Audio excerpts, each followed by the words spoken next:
धाराशिवचे उमेदवार कैलास पाटील यांनी शिवसेनेवरती घणाघाती टीका केली। विधानसभेची लढाई ही शिवसेनेचा धनुष्यबाण की मशाल या चिन्हासाठी नसून प्रामाणिक कोण याची ही लढाई असल्याचा टोला त्यांनी लगावला। मावळ विधानसभा महायुतीचे उमेदवार सुनील शेळके यांनी आज प्रचाराचा नारळ फोडला। वडगाव मावळमधील ग्रामदैवत पोटोबा महाराजांच्या चरणी लीन होऊन त्यांनी आशीर्वाद घेतले। उल्हासनगरमध्ये मंत्री रवींद्र चव्हाण यांच्यासमोर एकनाथ शिंदेंच्या शिवसेनेच्या शिवसैनिकांनी जोरदार घोषणाबाजी केली। उल्हासनगरचे भाजप जिल्हाध्यक्ष प्रदीप रामचंदानी यांनी मुख्यमंत्री एकनाथ शिंदेंबाबत आक्षेपार्ह वक्तव्य केलं होतं। त्यानंतर शिवसेना आक्रमक झाली।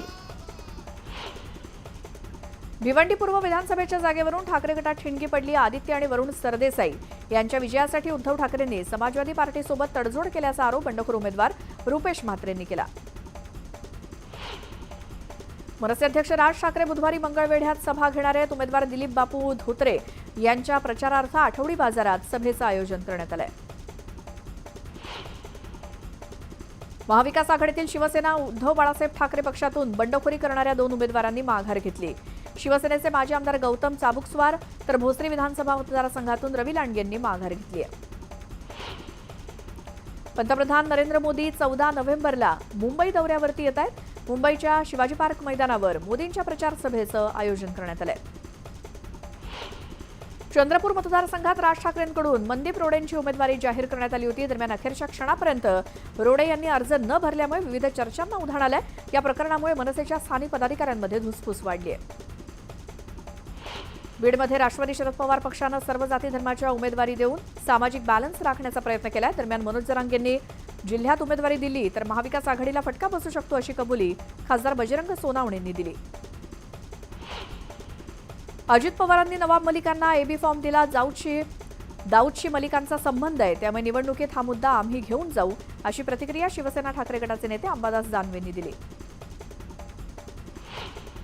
महाडच्या चांडवे खुर्द गावातील गावकऱ्यांनी आगामी विधानसभा निवडणुकीवरती बहिष्कार घातलाय। अनेक वर्षांपासून हे गाव मूलभूत सुविधांपासून वंचित आहे। वारंवार पाठपुरावा करूनही मागण्या मान्य होत नसल्यामुळे गावकरी आक्रमक झाले। वाशिमच्या रिसोडमध्ये भाजपचे नेते अनंतराव देशमुखांनी बंडखोरी केली। दरम्यान भाजपातून झालेली बंडखोरी योग्य नसून भाजपचे वरिष्ठ नेते देशमुखांना समजावतील अशी प्रतिक्रिया भावना गवळींनी दिली। वाशिमच्या कारंजामध्ये प्रहारचे उमेदवार डॉक्टर महेश चव्हाणांचा अर्ज बाद करण्यात आला होता। दरम्यान चव्हाणांनी या प्रकरणी उच्च न्यायालयात याचिका दाखल केली आणि 11 नोव्हेंबर रोजी या प्रकरणाची सुनावणी होणार आहे। भिवंडी पश्चिम मतदारसंघातील काँग्रेस उमेदवार दयानंद चोरगेंच्या निवडणूक कार्यालयाचं उद्घाटन करण्यात आलं। काँग्रेसचे राष्ट्रीय सचिव रिहम संदीप यांच्या हस्ते हे उद्घाटन झालं। विधानसभा निवडणुकीच्या पार्श्वभूमीवर पोलीस दलातर्फे मीरा भाईंदरमध्ये रूट मार्च काढण्यात आला। मीरा भाईंदरचे पोलीस अधिकारी, पोलीस कर्मचारी तसंच आरपीएफचे जवान यात सहभागी झाले। लाडकी बहीण योजना सुरू ठेवायची असल्यास महायुतीचं सरकार आणायला हवं असं आवाहन अजित पवारांनी लाडक्या बहिणींना केलं। तर दत्ता भरणेंचे वडीलधारी आता अडचणीत आहेत असं म्हणत अप्रत्यक्षपणे शरद पवारांना देखील टोला लगावला। अजित पवारांनी प्रचाराला बोलावल्यास मी प्रचारासाठी बारामतीला जाणार आणि तेही माझा प्रचार करण्यासाठी कर्जतमध्ये येत रोहित पवारांना पाडतील असं वक्तव्य राम शिंदेंनी केलं। महायुती सरकारवर शेतकरी वर्ग प्रचंड नाराज आहे, त्यामुळे महाविकास आघाडीला विदर्भात मोठं यश मिळणार असल्याचं वक्तव्य अनिल देशमुखांनी केलंय। महाविकास आघाडीत कोणतेही मतभेद नसल्याचं देशमुखांनी म्हटलं। अकोला पश्चिम मतदारसंघात भाजपमध्ये बंडखोरी करत हरीश अलीम चंदानी यांनी अपक्ष अर्ज दाखल केला। दरम्यान अलीम चंदानी यांनी अर्ज मागे घेऊ नये अशी मागणी स्थानिक महिला मतदारांनी पत्राद्वारे केली आहे। राष्ट्रवादी शरद पवार पक्षाचे नेते जितेंद्र आव्हाडांनी उपमुख्यमंत्री अजित पवारांबाबत वादग्रस्त वक्तव्य केलं। आव्हाडांनी अजित पवारांचा उल्लेख पाकिटमारांची टोळी असा केला। आव्हाडांच्या वक्तव्यामुळे नव्या वादाला तोंड फुटलंय। अजितदादांबद्दल केलेल्या विधानाला उत्तर द्यायला अजितदादा सक्षम आहेत। गुंडांची पार्श्वभूमी असलेल्या वक्तव्यांना फारसं महत्त्व देत नाही असा हल्लाबोल राधाकृष्ण विखे पाटील यांनी केला। आव्हाड अनेक वेळा चुकीच्या विधानामुळे अडचणीत आले। त्यांनी शब्द विचारपूर्वक वापरले पाहिजेत, कोणाला काय बोलतो याचा विचार केला पाहिजे असा सल्ला राष्ट्रवादीचे नेते छगन भुजबळ यांनी दिला। जितेंद्र आव्हाडांनी अजित पवारांवर केलेल्या टीकेचा राष्ट्रवादी काँग्रेस अजित पवार गटाचे आमदार अमोल मिटकरींनी सडेतोड उत्तर दिलंय। जितेंद्र आव्हाडांचा समाचार मुंबऱ्यामध्ये येऊन घेणार असल्याचं त्यांनी म्हटलं. जितेंद्र आव्हाडांनी उपमुख्यमंत्री अजित पवारांबाबत वादग्रस्त वक्तव्य केलं आणि त्याला रुपाली ठोंबरेंनी उत्तर देत आव्हाड महापाकिटमार चोर असल्याची टीका केली.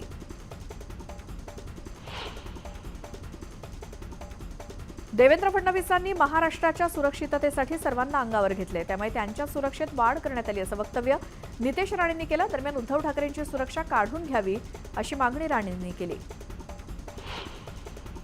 खासदार निलेश लंकेंनी गोविंद बागेत शरद पवारांची भेट घेतली. पवार कुटुंबियांची गोविंद बागेत एकत्रित भाऊबीज होऊ शकली नाही याबाबत निश्चितच खंत वाटते अशी प्रतिक्रिया लंकेंनी दिली. येवल्यामध्ये चोरट्यांनी धुमाकूळ घातला. शहराच्या बाजारपेठेतील मोबाईल शोरूमचं शटर तोडून लाखो रुपयांचे मोबाईल चोरट्यांनी लंपास केले. ही संपूर्ण घटना सीसीटीव्हीत कैद झाली. वंचित बहुजन आघाडीचे नेते प्रकाश आंबेडकरांवर पुण्यामध्ये उपचार सुरू आहेत. आंबेडकरांची प्रकृती बरी व्हावी यासाठी मूर्तिजापूरच्या लक्षश्वर संस्थान येथे दुग्धाभिषेक करून प्रार्थना करण्यात आली. विशेष निवडणूक निरीक्षक राममोहन मिश्रांनी अहमदनगरच्या जिल्हाधिकारी कार्यालयातील बैठकीमध्ये निवडणूक तयारीचा आढावा घेतला. प्रशासनाच्या तयारीबाबत मिश्रा यांनी समाधान व्यक्त केलं.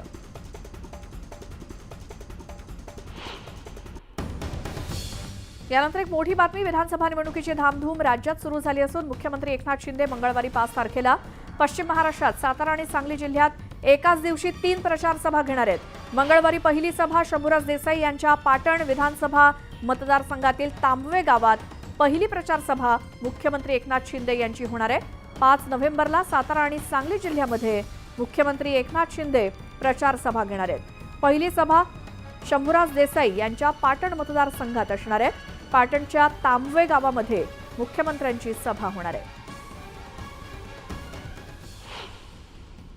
5 तारखेला माझ्या पाटण विधानसभा मतदारसंघामध्ये तांबवे या गावात माननीय मुख्यमंत्री महोदयांची सभा या ठिकाणी आपण आयोजित केलेली आहे.